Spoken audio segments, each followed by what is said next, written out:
the prices and also what I'm showing that feedstock we have, it can be done, and if you talk about liquid fuel, petrol and diesel, I talked about ethanol, we'll talk about biodiesel also. Alright? So we know all these three biomass is positioned well to replace all three things. The challenge is, can we meet the price? I was talking same thing. We say organic fuel is 200 rupees per liter, and petrol is 180, and we will not take it. Alright, so can we make the price? Why that is costly? Because there is coming up technology and a lot of research going on, is still not ready, or is a challenge. Economy of scale. The bigger you grow, less is the cost. So renewable fuel, biodiesel is circular.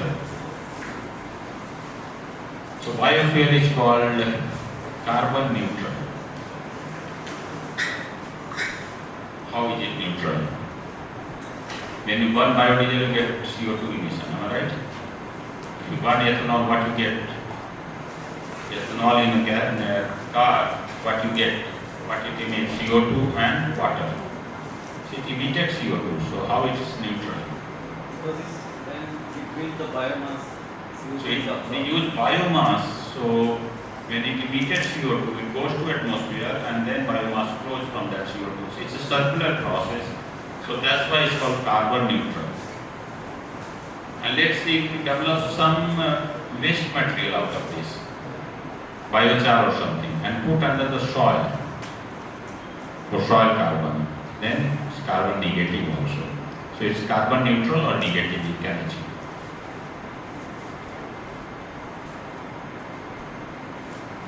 So renewable carbon, can we make plastics and other things? I already talked a little bit. So renewable carbon can be made from all these materials. Okay, if you are worried just carbon, like char or other things, you can make it. You can make fuel also. I give you example or another. So now it gets deeper. I was talking biomass, you want to make it. Some crude oil are good quality, some crude oil are not very good quality, so price differs. Some coal are good quality coal, some coal not good quality coal, so you bring from Australia. Alright? Same way biomass. You have different plant material, different food material, they have different composition. Some can give better yield of ethanol, some can have less yield of ethanol. So if you look at inside LG, cotton, grass, hardwood, softwood, different kind of things, and you will see these are cellulose, hemicellulose, lignin, I will come to those. They have different composition. They differ. Even the same plant, let's take paddy, rice. When it's young, the plant I am talking, and when it's mature, composition will differ a bit. That's the challenge.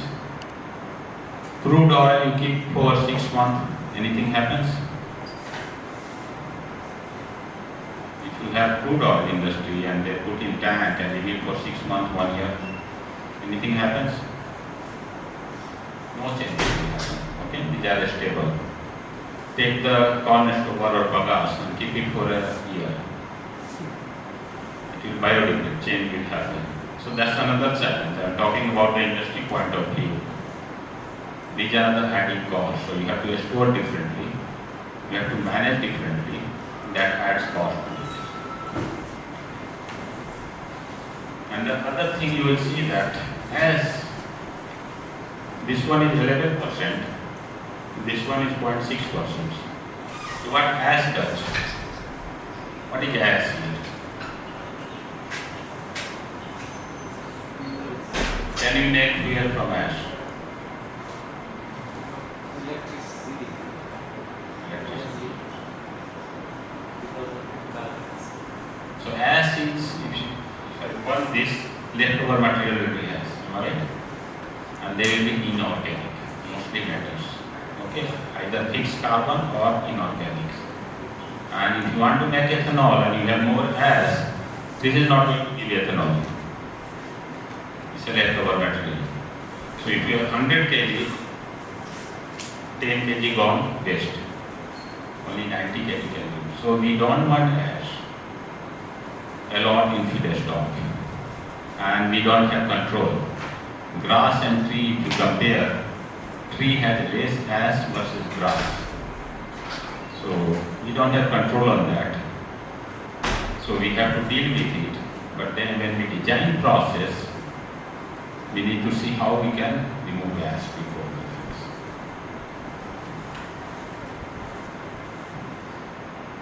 What is this? Extractives. Extractives. Extractive. What is extractive? Kind of. Mineral extraction from the ash or No, ash is separate inorganic. Now other component is called extractive. These are biopolymers, and I will come detail cellulose, semicellulose, lignin, and basically carbohydrate, proteins and oil, and in terms of compounds.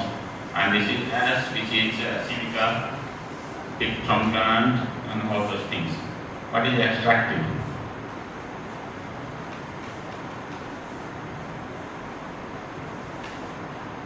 pigment or something. Take a food material and wash with hot water. Cold water you won't see much, but the moment you wash with hot water, something color will come out. Pigments. Yeah, so these are extractive, which comes out easily.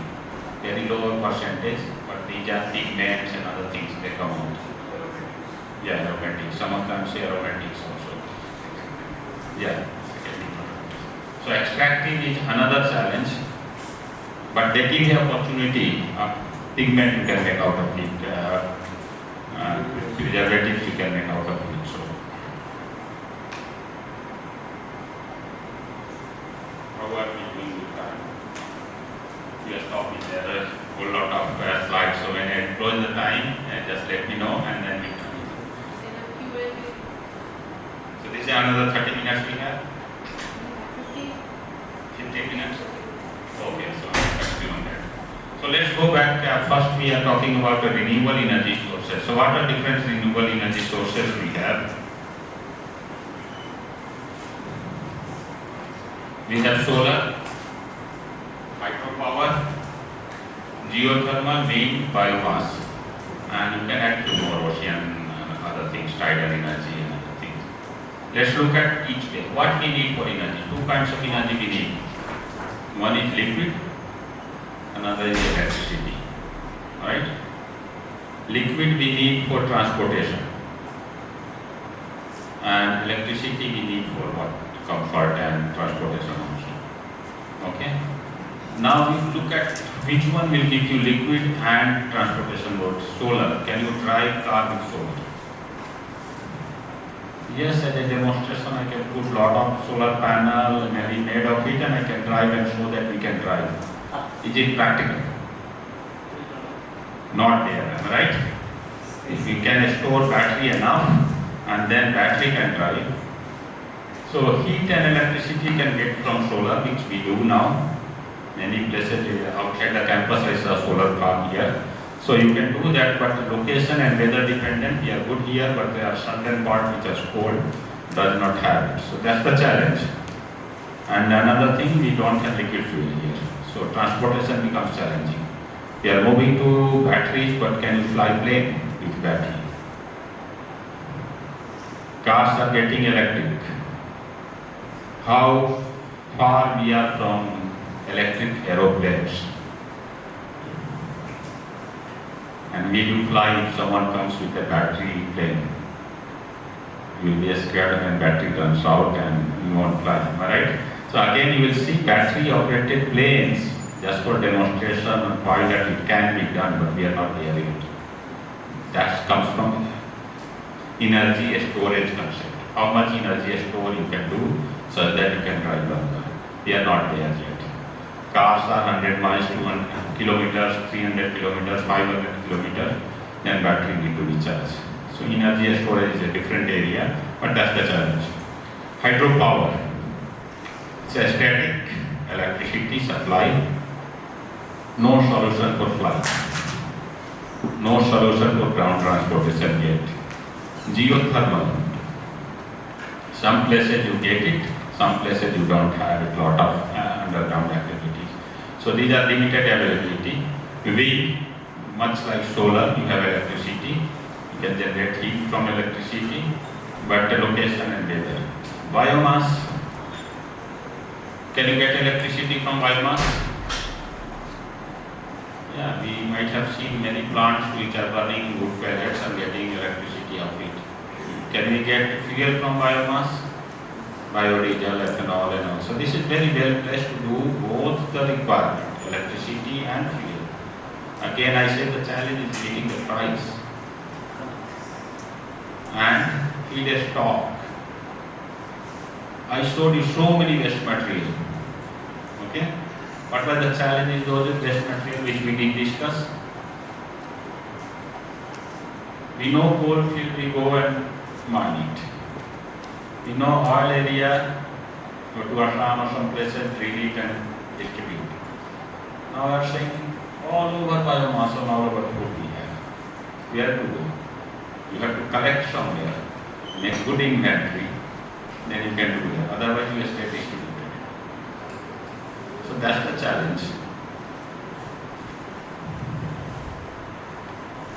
So solar energy, just little bit how it works with photovoltaics and its mature technology, nothing more than that. We are just looking at how to make efficiency better. What is the best efficiency we get in solar right now? 40 to 16 or 17%. We want efficiency is another challenge. We keep going up and up and up. But it's kind of, I'd say, mature technology. We are looking at just materials, solar materials, income and all, how to make it better. So it has a three concept, concentrating solar power, photovoltaic, passive solar heating, you can do that. So solar energy, when we try to convert into electricity, what you get? Sunlight. The sunlight has composition of UV light, ultraviolet and infrared and visible light, 3 range. Okay? And how to capture UV, visual and other lights, and that's how we design it. So it differs from the wavelength and energy. So when we design solar, one thing is what we are looking at, how big the solar panel will be, what is the surface area. That depends on how much solar constant we get, and solar constant is, this is NASA data, 1366 watt per meter square of the atmosphere. That's kind of uniform, but again where you are, that number changes. That guides panel size, design and other things. So these slides will be there. I'm not focusing on that. I'll come to the renewable side, but just to brush up what the challenge. So average amount of power from sunlight received on the Earth's surface is 15 watt per square foot. It's a general number, ideal number. You don't get everywhere, and that guides off. You see the unit watt per square feet. So that will give you the size of solar panel. Per square feet. That depends on solar constant. It depends on where you are, time of the day, season, landscape, local weather, how much you can store, and other things. Hydropower. Hydropower is one challenge also which I will discuss. It's location dependent. Dam we have to build. And when you start building dam, what happens? Dislocation of some people, right? Environmental issues comes up. It's not always easy to get dam approval. It depends, it's a political part of it and geographical part of it. But again, you can make hydropower, electricity, and how dam works. It's based on a volume of water flow and hydraulic head, how high is the draw of it. So energy, kinetic energy you can capture, kinetic energy you come into turbine for electricity.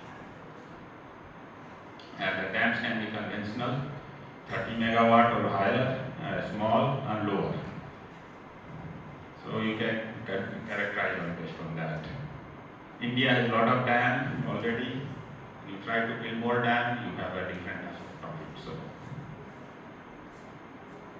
ocean tidal energy. So temperature. Wherever you are looking for electricity, you are looking for temperature capture.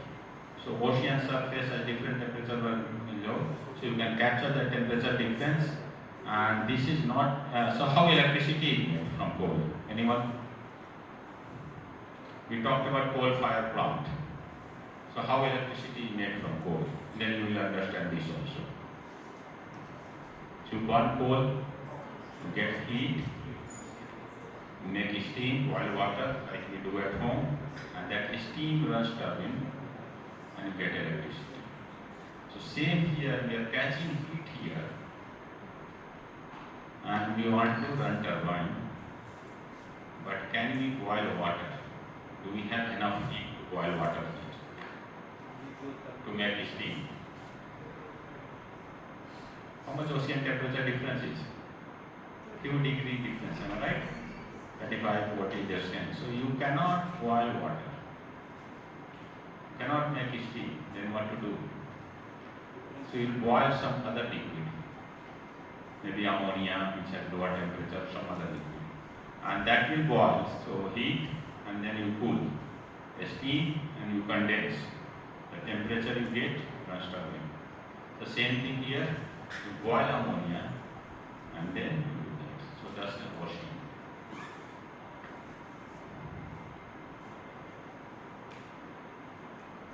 Geothermal, again, is electricity is a heat business. How much heat you can draw, how much water can you boil, and that will turn a turbine and you will get it. These things. Same thing, geothermal, you can draw heat below the surface, but you will have to see where you are standing, how much heat below we have. Okay, so that's a geothermal. Again, if you don't have a lot of heat, then you go binary cycle. You cannot boil water, not enough heat, so you will go the liquid which has a lower boiling point, so binary. And you have a very good source where it's a dry steam and this is in between. So there are three different techniques of geothermal. Wind, lot of wind mills are here, right? Wind turbines are installed. Again, it depends where you are. It's a windy place or not, and wind changes over the time, over the season, and other things in this field. What we do, we capture speed of wind. Speed. Okay? And that will give you how much energy. Kinetic energy will convert to thermal or electricity. So wind will change because of rotation of earth, irregularity and uneven heating. I will not go in these things. The point is how much power you can generate from wind. Solar we talked out based on the solar constant. How much wind can give you electricity? It's a kinetic energy, alright? So, mv square, velocity square. And if you go in the more detailed sweeping area, how big is the turbine sweeping, then you add one more big velocity, so it becomes velocity cube.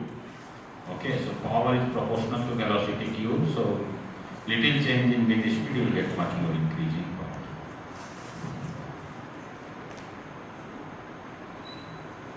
power. Offshore wind, have you heard about this? Onshore wind turbines you might have seen if you are driving someplace. So what is offshore wind?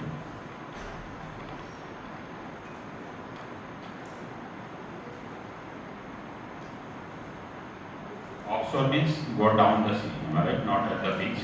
Go 30 kilometers down in the sea. You have a much higher wind speed than the shore. So the concept can be installed our wind turbine that far down the sea. Alright, and get electricity. So wind speed is higher, so you go deeper and go more deep, then you have a deep water, it's a floating turbine. If you can have a transitional, little less foundational also, or you can have shallow water, you can go. But let's say a beach, okay? Yeah, then you have to have a cable and bring it. Yeah, so it's any other thing turbine. Yeah, but your foundation is floating here, the way you design. It's more engineering here, how to float it. This has a ground. Okay. So in offshore you can do that because you have a higher wind speed. You can do it. So you can transport that. But the challenge is in Mumbai you decide to hook is more windy, you start putting wind turbine there, offshore wind. Will you get approval for that? Will you like it first?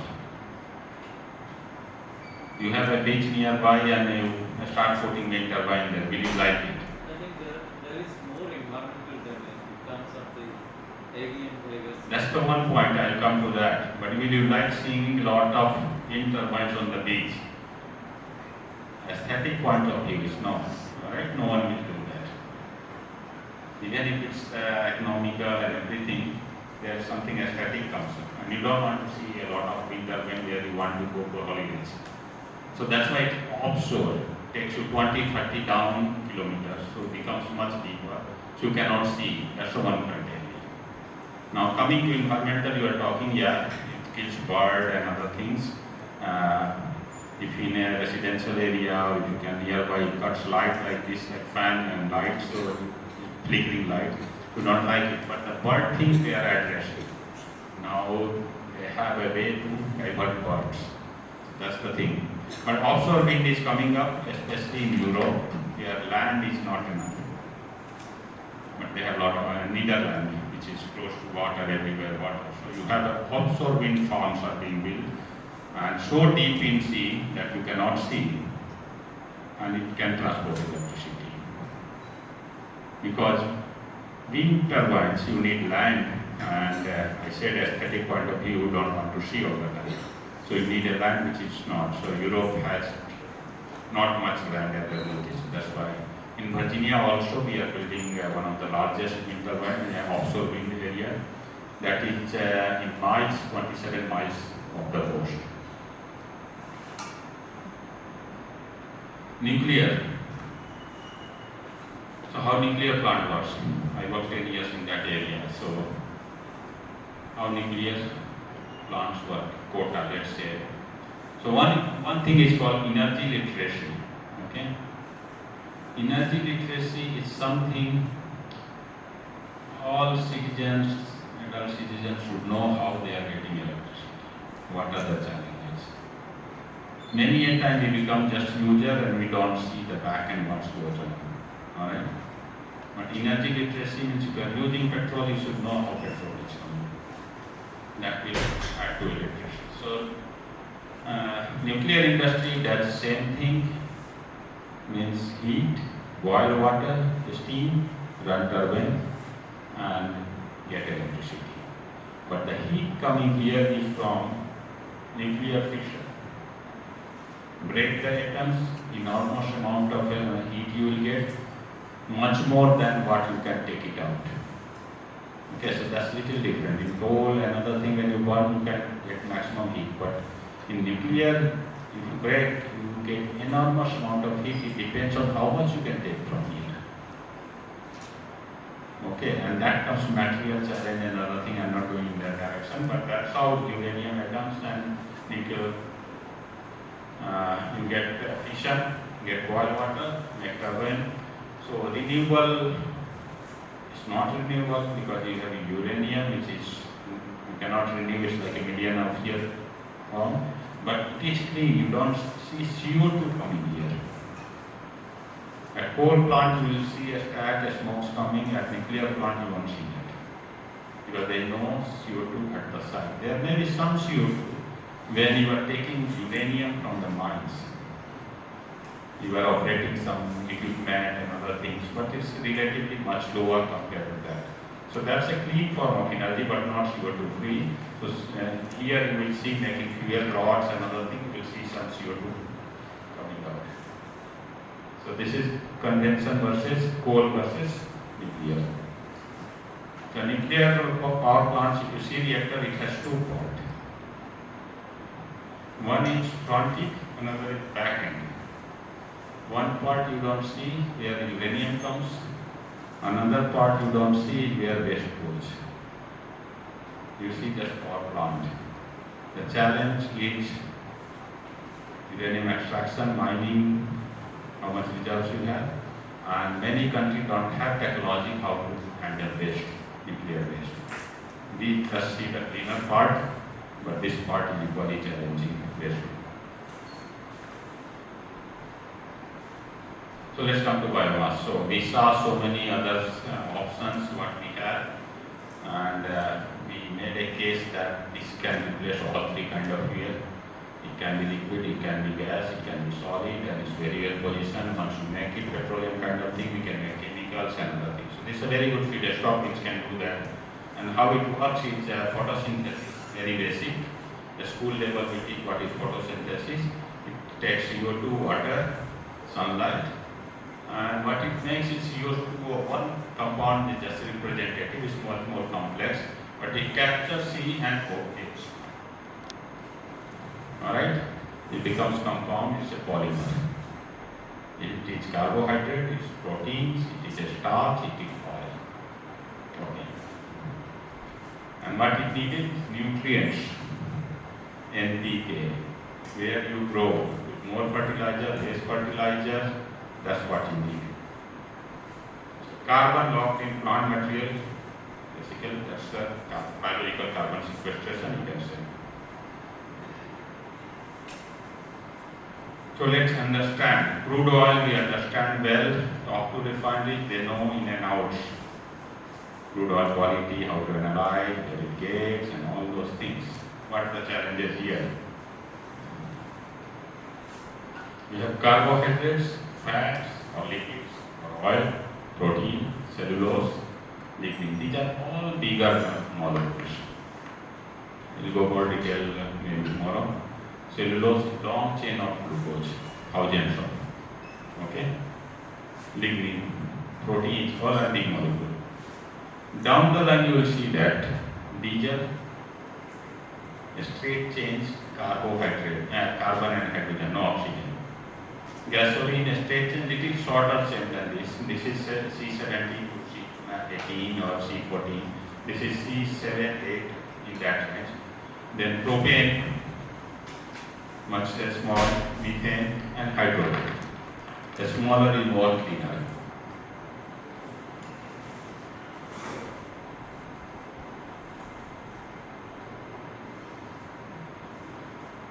So these are called first generation, ethanol, biodiesel, chemical, synthetic natural gas, and you will see that the heating value, reading material, I keep talking, if you are talking fuel business, you need to understand what is heating value. Coal quality, anthracite versus bitumen, subbituminous, lignite, they have different price. Why? The heating value is different. You pay money for heating value, don't pay money for coal or what it is. Yeah. Petrol or diesel or anything, you pay money for heating value, how much heat it will give. You don't pay for how it looks and all. Alright? So heating value, methane has much higher heating value. I told you why, because you have 4 hydrogen. Hydrogen has highest heating, it's not here, but hydrogen has highest heating value, 142 megajoule per kg versus natural gas has 50 megajoule per kg. So remember anything when you talk energy, you talk heating value, that's all. So why we need alternative fuel?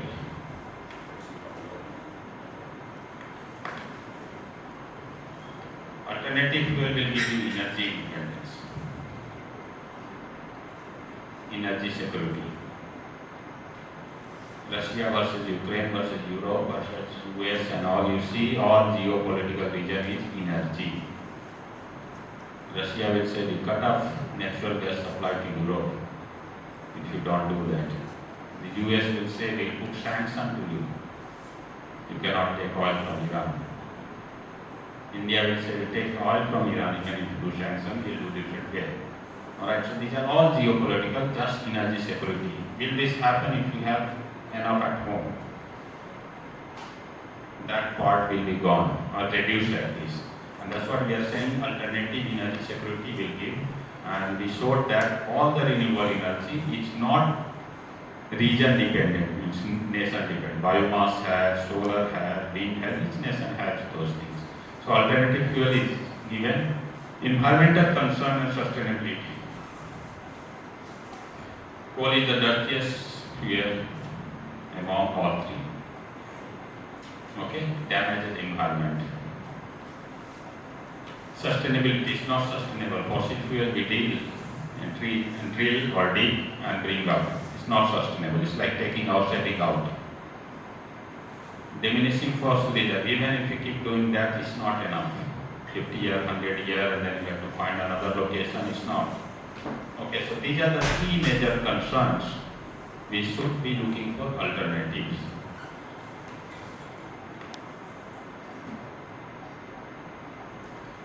So feedback time. I don't want to go more slides because how much time we have?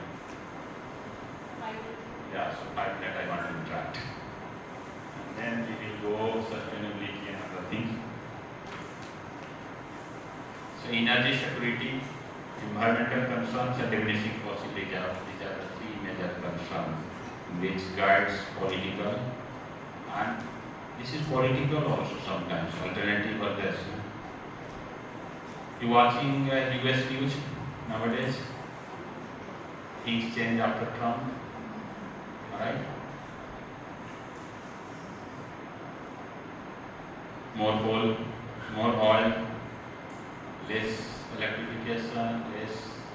So it's a political, it's not Trump only, here also when any government changes, policy changes, and you start focusing on which way because you are for vote. United Nations has climate change IPCC, right? In the governmental panel for climate change, and they meet every year. It's called COP21, COP Conference of. So what we discussed there, you will cut down emissions. So it becomes very basic thing. Alright, cut down emission. What's the wrong in that? Everyone will say yes, that's good. Then what we negotiate? It's like don't eat bad foods. Yeah, you should not. Alright, so what is there to negotiate there? Long meeting goes every year, 200 countries come there, then joint statement comes out and all. So what they negotiate? What is discussion point there which takes time and each year, and then some agree, some do not agree, someone say we are the part of Paris Convention, we come out, we. Yeah, so what is the negotiation? Tell me, I just want to understand. Part of interaction now. So what we do that? How will we implement the policy in our country? Yeah, how will we cutting down emission? How we will do that? I showed you a graph where India climbing up on coal, and India knows that coal is not good for long time, but it still wants to go. China wants to keep on going coal, and the developed nation, Europe and US, they say reduce it. Then they say we will reduce it, but only by this much, and you give me funding, billions of dollars. Per capita we reduce, and then so it is like I become richer and I start preaching you. Okay? You don't do this, but I did same thing to come here. Now I say that this is bad, I will. So you don't do that. It's very difficult to make agreement on that. Right? We want to develop. That's no doubt on that. Everyone wants to develop. We want to come out of poverty, we want to become faster growth. And the one guy, son or nation or no, they already grew, so they are developed. They choose the same one. So it's like a negotiation point. You use this and now you are teaching me. So that's the negotiation, how much we reduce. Okay. Greenhouse gas is not one nation. It goes in atmosphere, it's for everyone. So that's what 200 nations discuss. Yeah, we know that. But give me another 10 years to reduce this much. African nation will say, give me more funding to implement these things. And that's why money discussion goes, that's why a lot of negotiation and all, they spend time on that. And then we go next year, discuss how much we implemented, how much the goal and other things. So that's greenhouse gas emission, and this is directly linked with energy use, fossil fuel use, how much you do, how much you use. That's where we are. So, go ahead. I've been speaking US, so go ahead.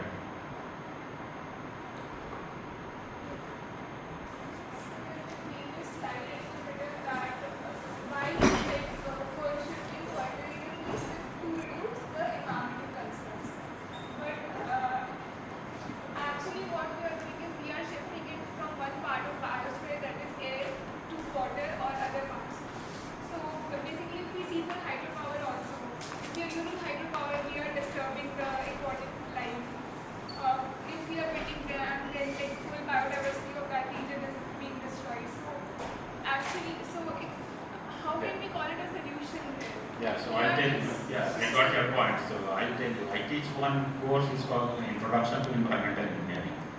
Okay. And we talk one thing first. Tell me one action you take where you don't get it pollution. Whatever you do, you have something pollution, right? Grow food, pollution, right? Drive, pollution. Make industry, pollution. So what to do? Hydro pollution, this pollution, that pollution. I showed you so many, everything will create pollution. So development comes with, any activity comes with pollution. So what to do? Sustainable development. You look for sustainability, where you have relatively less impact. There is no activity where you will not have that. So now it comes to hydropower, you are compromising something, making something better. In Nissan, then I said you environmental impact for hydro. So you look at which location hydropower you are building, how much impact to the local, and other things. So any industrial activity, it comes with the pollution. The responsibility is on us, how much circular we become versus linear economy. We use pen and then throw it. We used to have in and refill. Over the time we learn pen, one time use and gone. That becomes linear. We were sustainable.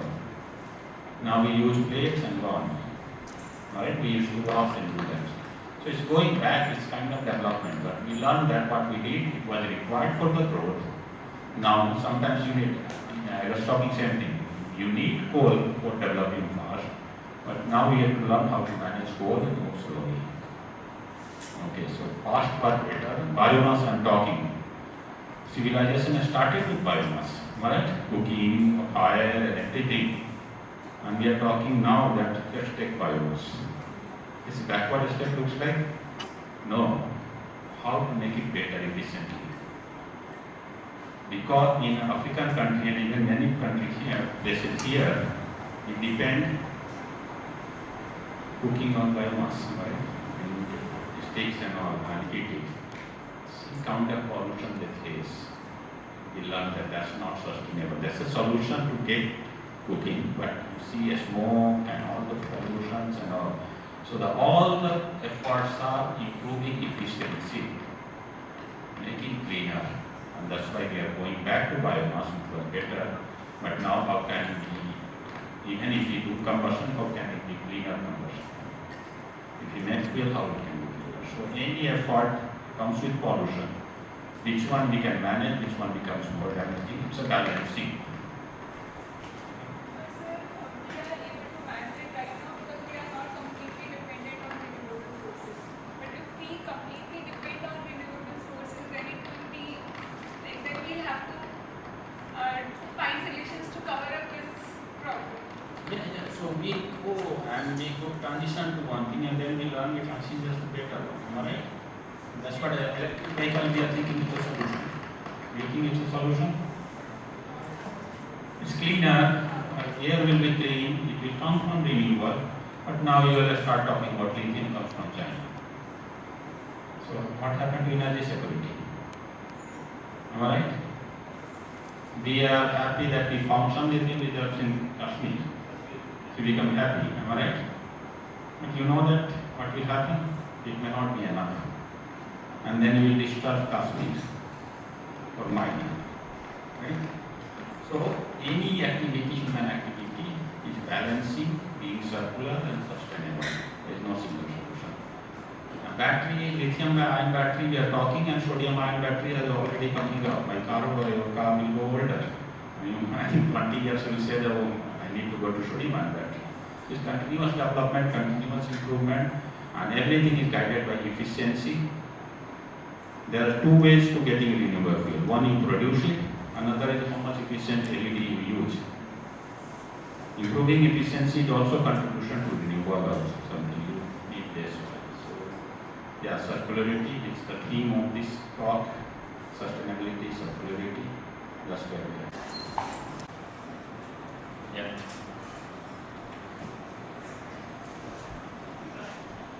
Yes.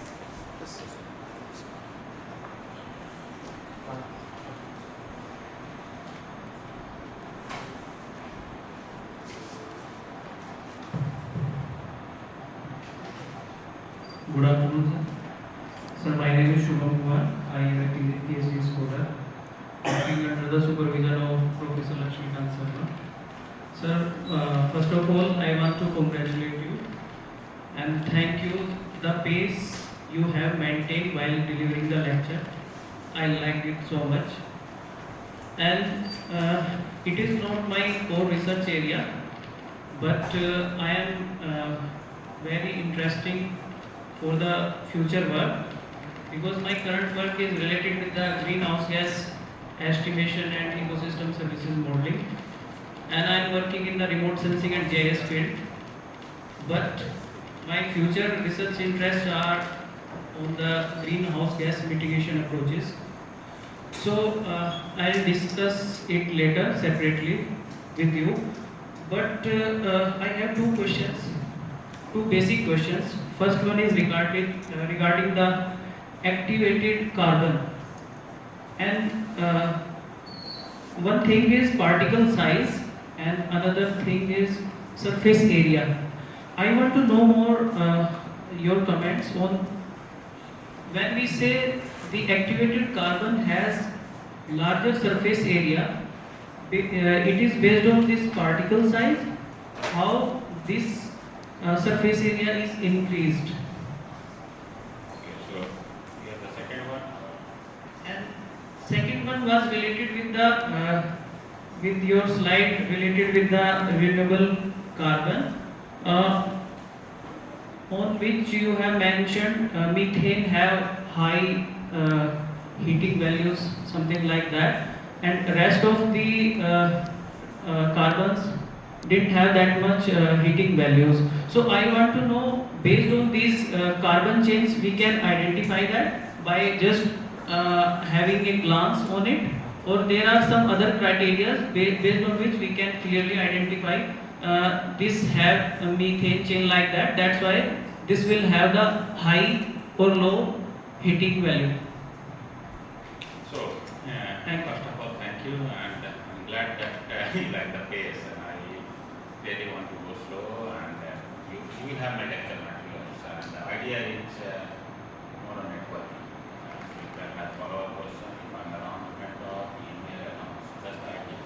And I said that it's very difficult to capture such a vast topic and such a long time of research in just 5 days. So now coming to a point, activated carbon. So let's see a sponge, a scrubber or a sponge or foam. You know that, right? Very porous, lot of pores around. So that pores touch surface area. Surface area means what it touch. Yeah. So you have so many pores in the mic, you can touch lot of places. Yeah. Any liquid or gas pores you will have. So that is called surface area. If you can measure the pores, volume and surface. Yeah. Okay, so that is done through one of the process called BEP surface area analyzer. So what you do, liquid nitrogen adsorption you do, and then mathematically calculate that how much surface area, how much nitrogen will be absorbed based on the pressure.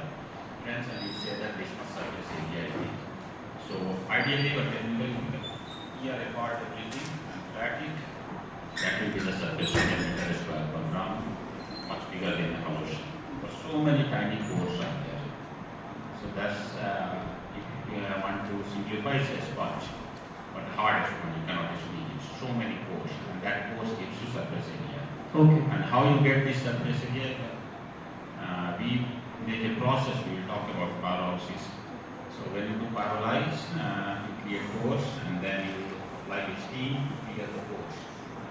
So then it becomes more porous. So that's why you have a high surface area where all pollutants, water pollutants in water filtration get trapped. So one more thing, is there any relationship, proportional or reciprocal between particle size and surface area? It's more on the porosity and surface area. Okay.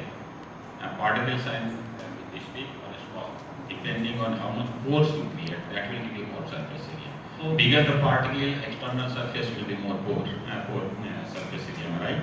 Yeah. But internal surface area we are talking. So it depends on how much pores you create. Okay. Okay, so that's a surface area thing. And now your second question was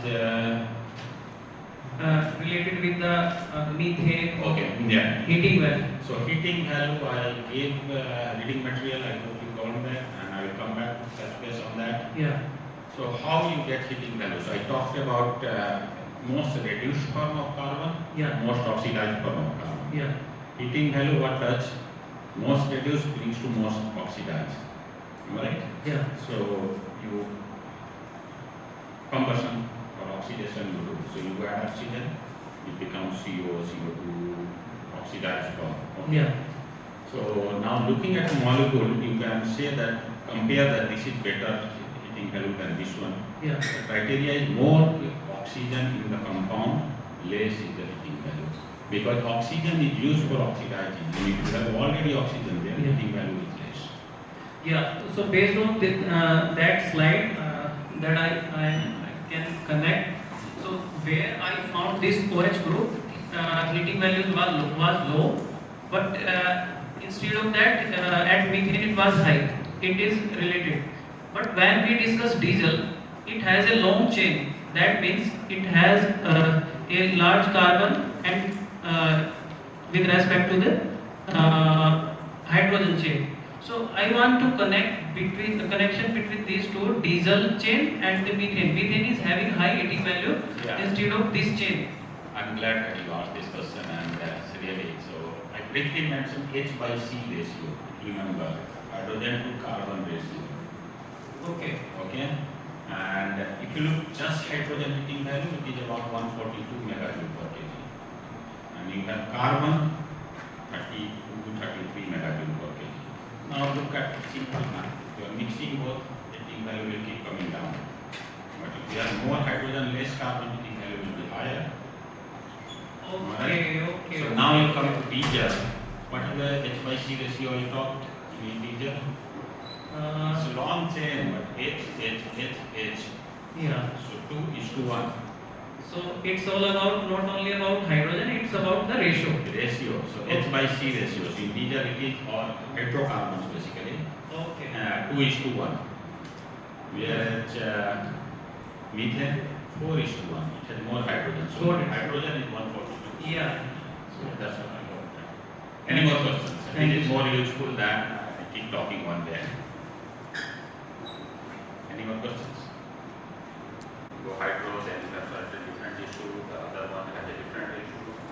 So we discussed that we should stay with one concept, sustainability and circularity. And that will help us designing anything. And then again I say whatever you do, any activity, you will end up creating waste and all. But each one is less waste, which is more sustainable, based on sustainability index or more green index.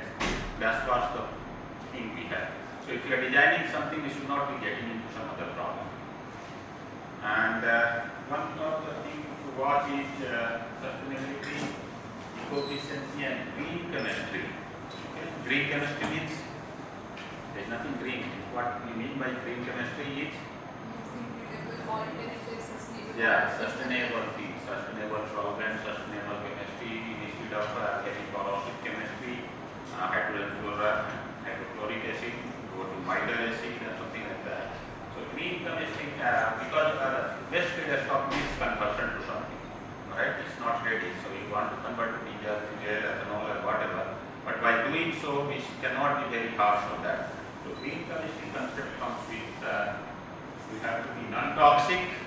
Again, it's not possible, it's all related. Hexane versus benzene and those kind of things. And advantage is environmental friendly, simple, economical. I said that if you have a fuel one, is no matter how good it is, and if you go 10 rupees cheaper, then you won't go. You will go for the cheaper one. So economically, you have to make it. Atom efficient. I talk later on atom efficient when I do mass balance things, but compounds are made of atoms, right? Ethanol, CHO, these are the atoms. So how we manage carbon, how we manage hydrogen, how we manage oxygen, how efficiently, so atom level we can. So that should be in mind. Simple, should be safe, and yeah, so that's it in green chemistry. I can start last 15 gets back, we started. And principle of chemistry, green organic chemistry, typically we define 12 principles basically. And it's, the leader one is Professor Warner in 1998. They can be, everyone knows it industry, but you have to define certain ways so that everyone can calculate or follow that principle. So it has 12 principles. First one is all are common sense, you see that. Okay? Different ways. Yeah. Next slide, atom economy, which I talked, carbon, hydrogen, oxygen, less hazardous chemicals. Again, I talked, all chemical can be hazardous, but less. Safer chemicals and products, safer solvents and reaction conditions. Reaction conditions also brings unsafe conditions. Increase energy efficiency. LED versus normal bulb, which is more efficient. Use renewable feedstock. Again, avoid chemical derivative. Further derivative you try to avoid. Use catalyst. So catalyst means you can do certain reaction as it is. You bring catalyst, it may expedite the reaction. If certain reaction is done at 200, if you have the right catalyst, it may bring down to 180, 200. So bring catalyst, use catalyst. Design chemicals and products degrade after use. So I was saying forever chemical PFAS we design, it's a non-stick, Teflon, fantastic, we like it. But after using never thought at that time. So then you should be looking at biodegrade or eventually it should degrade. So how do we compare it? Very confusing. Which one is better? Battery car is better or gas car is better or CNG is better and what is better? I'm saying better, not best. There is no best there. Okay. So how do we compare? There are two things you want to consider. One is economics. Economics is not in the right place.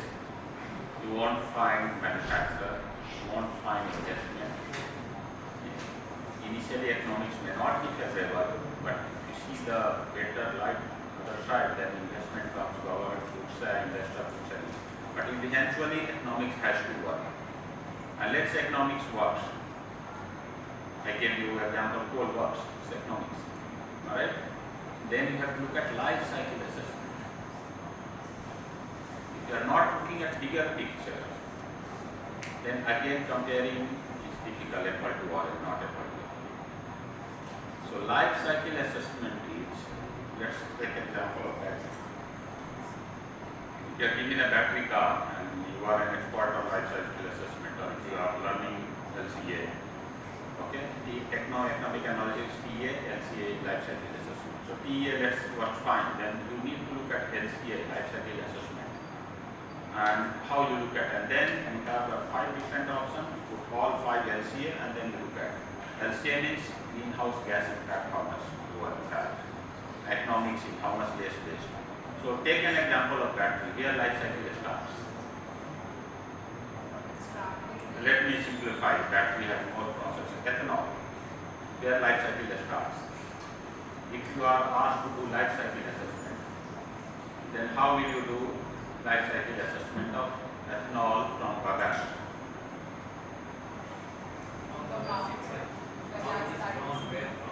So you have to put a system boundary, alright? Yeah, so you have to start, but you can put a different boundary and that might be confusing. Alright? Where to pump? Where lens? Where you drill? To pump only gas station. Then it's not full LCA. After pump also you burn it and also you have to look at how you LCA. So system boundary need to set. So in case of ethanol, right, you start from soil, where you grow 14 plants on soil, by growing sugar cane, and then soil quality goes bad and blah blah from the end. Ethanol, when you burn it, how much emission it does, and those kind of things. So everything has perspective, and you have to put the system boundary and do life cycle assessment. And life cycle assessment is material balance and energy balance and how much emission you do. So system boundary is very, very important. Don't get confused if you are looking at life cycle assessment of 2 different technology. Look at system boundary first. Where they are coming. Are they rightly said? In ethanol case, it may be sugar cane to this. But they are not looking at calculation then. There may be an issue there. Nuclear plant, if you are looking at the nuclear plant only, then you are missing bigger picture. So look at the system boundary and then materials and energy, how much it goes, how much this is the life cycle estimate. And there are many models developed. This was started with the Excel sheet and just to automate and make it simpler, there are many software. It's a free open source. So life cycle assessment is one of the things you want to do. Mostly we talked about it, so I did it. Major primary and secondary sources, coal, hydro, nuclear and all. So renewable energy in India, there are some examples and you guys might know better than me because you know many different projects. I just brought it here to have discussions, how many you know. So renewable energy projects in India, hydro project, Pakanangal, 1500 megawatt, wind energy, there solar energy projects are going, biomass energy are going, which we are talking about ethanol, that's part of bioenergy. Renewable energy progress. You should feel good about progressing going up. Alright? So we are becoming more aware, we are making more, and our government policies are always pointing in this direction. That's a good thing. And you can see it increasing. Surplus crop residue, are we utilizing that for fuel? There are a lot of surplus crop residue. And how much we are utilizing? Enormous amount of opportunities there. And biofuel can be different types. It can be charcoal, it can be product, and it can be fuel. So I'll give you one example which I know from Bihar. This company called, you can Google it, Husk Power Systems. Okay? And if I'm correct, it started around 2010 or something, 15 to 18 years back. So there are two engineers, they are electrical and mechanical engineers, they came back and they saw potential in lot of rice husk was there in Bihar. Okay? And it's kind of powder husk and it has different uses and not very efficient use. And the opportunity you can turn husk power into electricity. And we'll talk how you can do that. Process is called gasification process. So you can put a gasifier and make electricity. So there is no retrofit or single solution for anything. But Bihar has a different requirement. Many villages there's no light.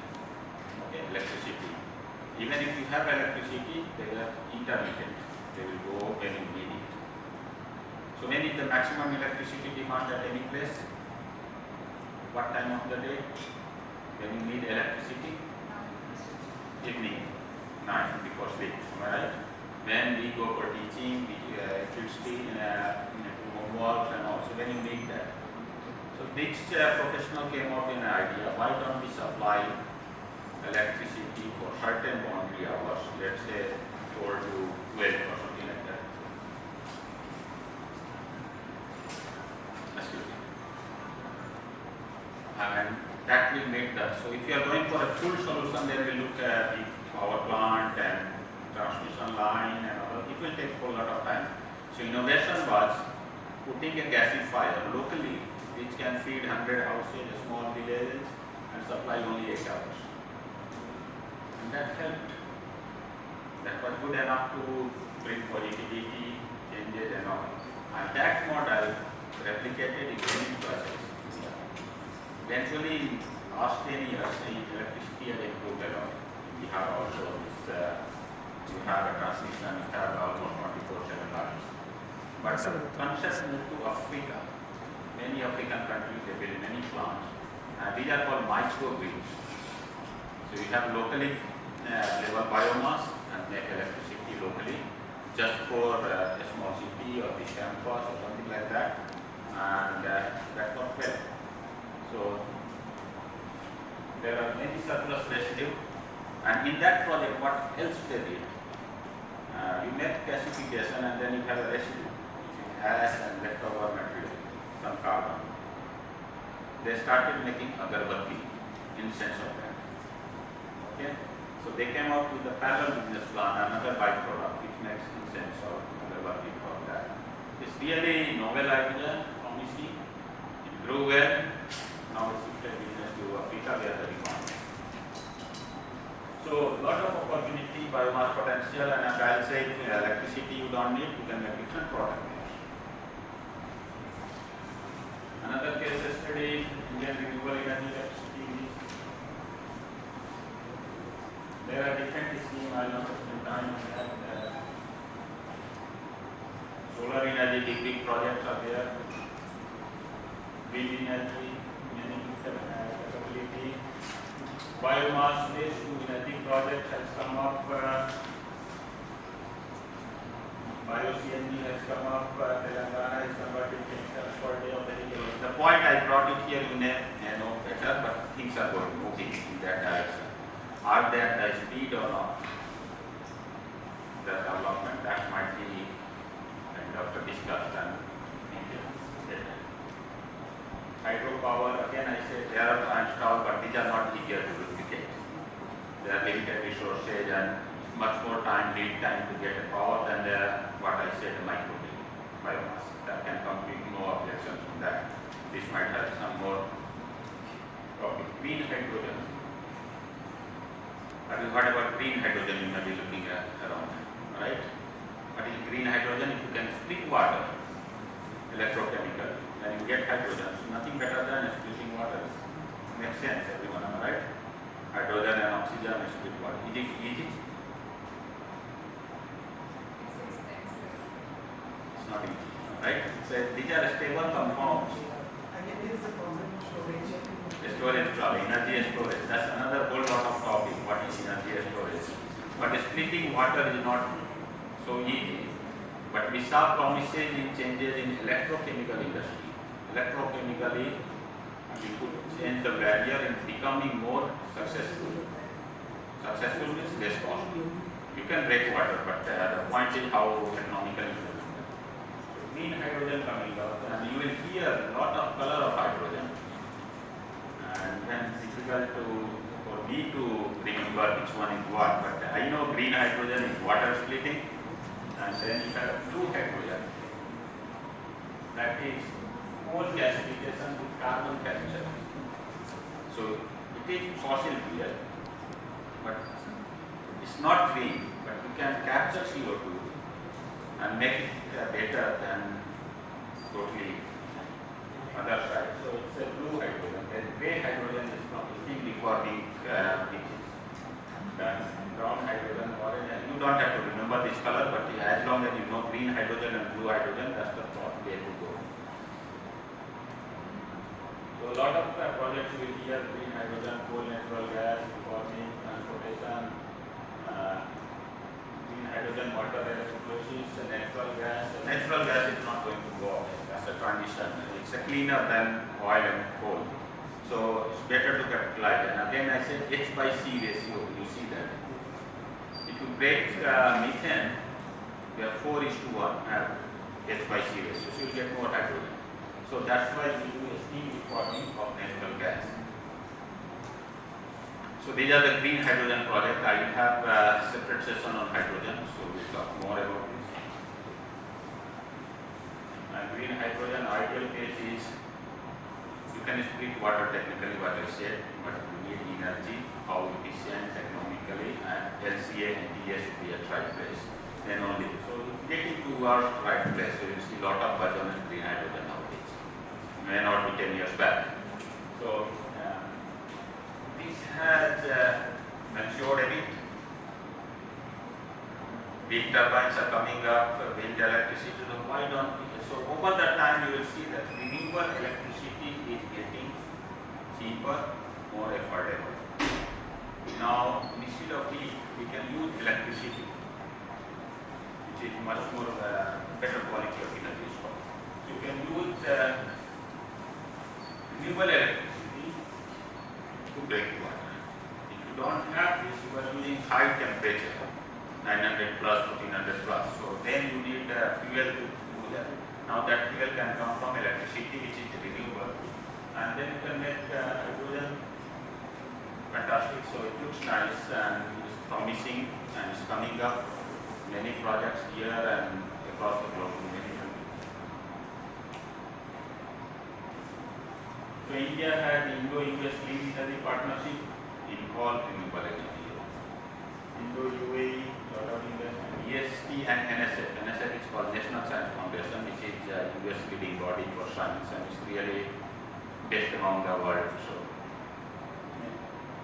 almost best, one of the best in the world. EST, and then there is a project for Indo-US Science and Technology Forum.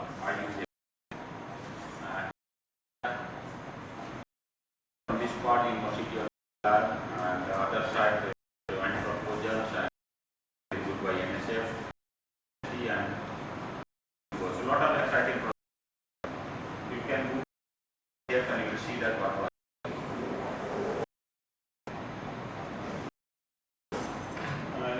Hydrogen mission, that solar irrigation pumps. So now solar you are seeing. Solar is source of electricity. Solar thermal. So wherever you heat, get solar. Okay, so solar also best energy. Inspired energy. IT Bombay. Almost all labs that they are working in worldwide. There are yet many faculty consuming world. Almost all universities and all. So things are moving in that. A lot of investment, and that's how it's getting better. But it was not much reality now.